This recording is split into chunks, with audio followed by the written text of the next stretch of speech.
नमस्कार, मी doctor Mahendra Gude, consultant orthopaedic and spine surgeon, Axon hospital, Amravati. आजकाल जे संधिवादाचे रुग्ण आहेत ते भरपूर प्रमाणात वाढलेले आहेत. सुरुवातीला संधिवाद हा एक म्हातारपणाचा रोग समजला जायचा, जो की आता 30-35 वर्षाच्या वयामध्ये पण होतो आहे. संधिवादाचे जे कारण आहेत त्याच्यामध्ये व्हायरल इन्फेक्शन, जसं चिकनगुनिया झालेला असेल, डेंग्यू झाला असेल, अशा पेशंटमध्ये संधिवाद लवकर होतो, कारण की कार्टिलेज खराब होणं हे लवकर चालू होतं. मग आपल्याला संधिवात आहे की नाही हे कसं माहीत करायचं? जर आपल्याला चालताना, पायऱ्या चढताना, उतरताना, खेळताना, खाली बसल्यावर उठताना जर गुडघ्यांमध्ये किंवा इतर सांध्यांमध्ये त्रास होत असेल तर आपण आपलं चेकअप करून घेतलं पाहिजे.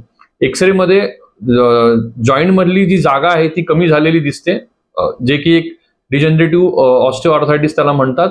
अशा कंडिशन मध्ये जर आजार हा खूप वाढला असेल तर मग जॉईंट रिप्लेसमेंट सर्जरीची गरज पडू शकते.